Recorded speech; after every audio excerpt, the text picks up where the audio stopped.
हम मीनू झा प्रणाम करै छी सब मिथिलावासीके।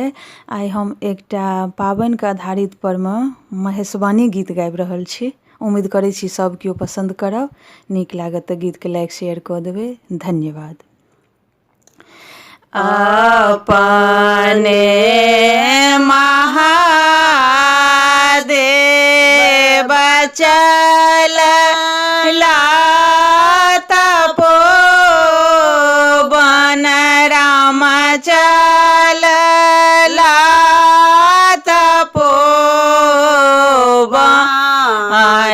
गौरी लैके अंगूरी लगाए आहो राम गौरी दैके अंगूरी लगाए एक कोस गेला शिवा दुए कोस गेला राम दुए कोस गेला तेसर को ओ ससुर सारे धार ओ राम तेसर को ससुर सारे धार शिव जी के भेजा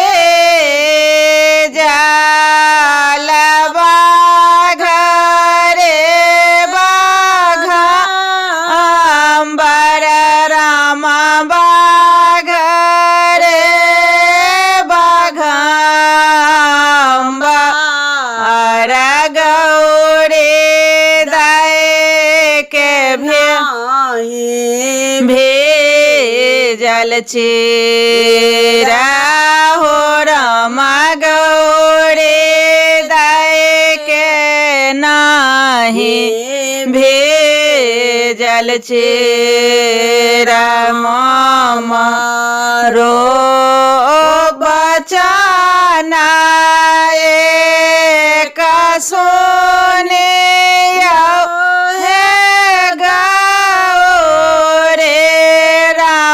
सोने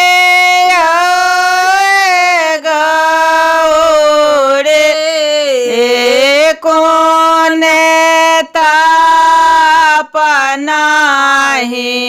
भेजल चेरा हो राम कौन तापनाही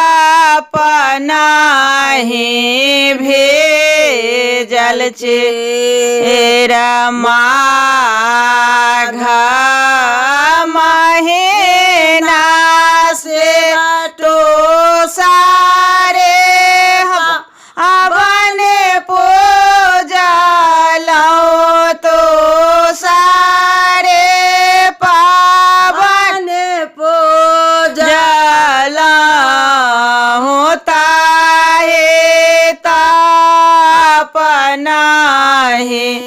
भेजल चेरा हो राम ताहे तापनाही भेजल चेरा माघ महीना से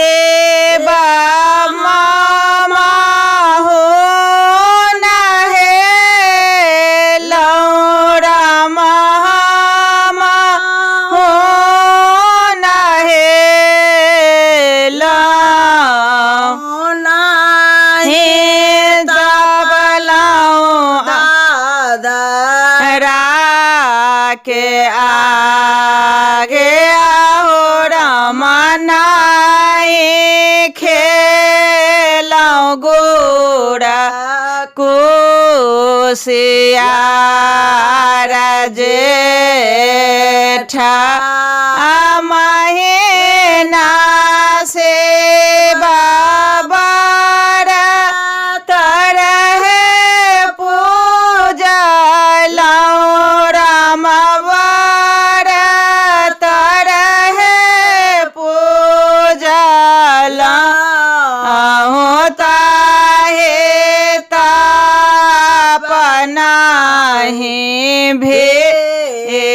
चेत